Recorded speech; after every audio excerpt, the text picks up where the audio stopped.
شروع اللہ کے نام سے جو بڑا مہربان نہایت رحم والا ہے۔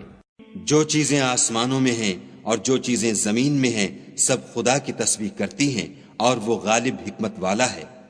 وہی تو ہے جس نے کفار اہل کتاب کو حشر اول کے وقت ان کے گھروں سے نکال دیا۔ تمہارے خیال میں بھی نہ تھا کہ وہ نکل جائیں گے، اور وہ لوگ یہ سمجھے ہوئے تھے کہ ان کے قلعے ان کو خدا کے عذاب سے بچا لیں گے،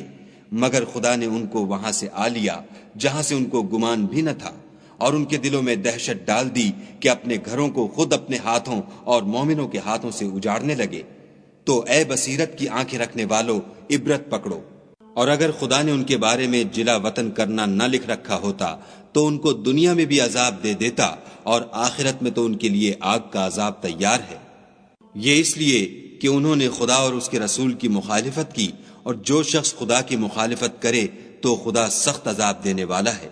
مومنوں، کھجور کے جو درخت تم نے کاٹ ڈالے یا ان کو اپنی جڑوں پر کھڑا رہنے دیا سو خدا کے حکم سے تھا، اور مقصود یہ تھا کہ وہ نافرمانوں کو رسوا کرے۔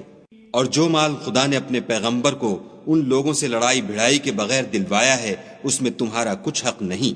کیونکہ اس کے لیے نہ تم نے گھوڑے دوڑائے نہ اونٹ، لیکن خدا اپنے پیغمبروں کو جن پر چاہتا ہے مسلط کر دیتا ہے، اور خدا ہر چیز پر قادر ہے۔ جو مال خدا نے اپنے پیغمبر کو دیہات والوں سے دلوایا ہے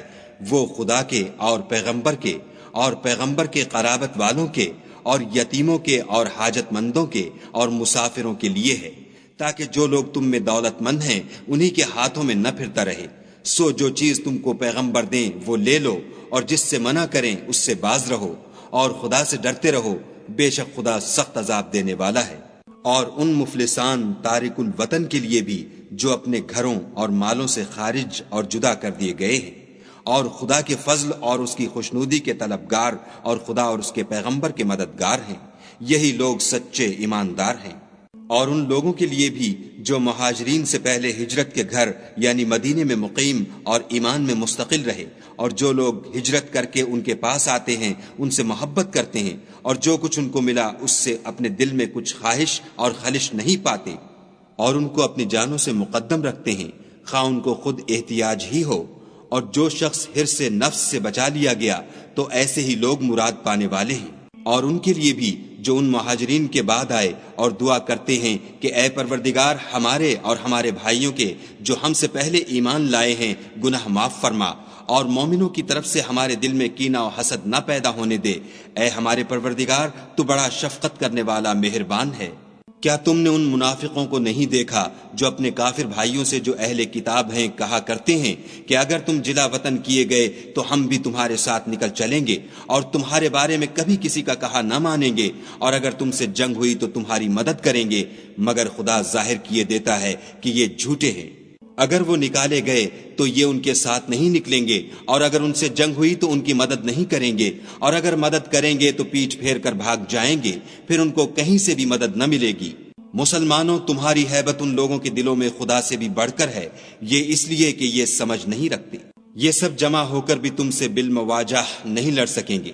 مگر بستیوں کے قلعوں میں پناہ لے کر یا دیواروں کی اوٹ میں مستور ہو کر ان کا آپس میں بڑا رعب ہے۔ تم شاید خیال کرتے ہو کہ یہ اکٹھے اور ایک جان ہیں، مگر ان کے دل پھٹے ہوئے ہیں، یہ اس لیے کہ یہ بے عقل لوگ ہیں۔ ان کا حال ان لوگوں کا سا ہے جو ان سے کچھ ہی پیشتر اپنے کاموں کی سزا کا مزہ چکھ چکے ہیں، اور ابھی ان کے لیے دکھ دینے والا عذاب تیار ہے۔ منافقوں کی مثال شیطان کی سی ہے کہ انسان سے کہتا رہا کہ کافر ہو جا، جب وہ کافر ہو گیا تو کہنے لگا کہ مجھے تجھ سے کچھ سروکار نہیں، مجھ کو تو خدائے رب العالمین سے ڈر لگتا ہے۔ تو دونوں کا انجام یہ ہوا کہ دونوں دوزخ میں داخل ہوئے، ہمیشہ اس میں رہیں گے، اور بے انصافوں کی یہی سزا ہے۔ اے ایمان والو، خدا سے ڈرتے رہو، اور ہر شخص کو دیکھنا چاہیے کہ اس نے کل یعنی فردائے قیامت کے لیے کیا سامان بھیجا ہے۔ اور ہم پھر کہتے ہیں کہ خدا سے ڈرتے رہو،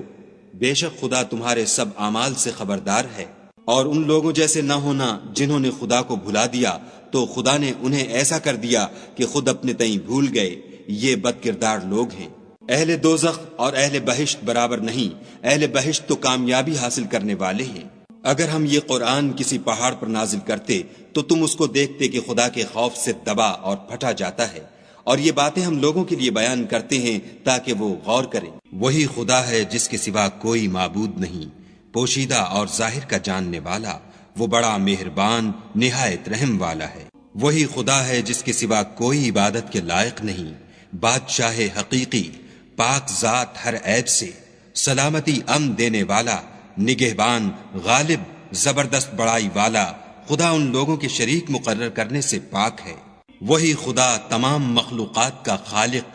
ایجاد و اختراع کرنے والا، صورتیں بنانے والا، اس کے سب اچھے سے اچھے نام ہیں۔ جتنی چیزیں آسمانوں اور زمین میں ہیں سب اس کی تسبیح کرتی ہیں، اور وہ غالب حکمت والا ہے۔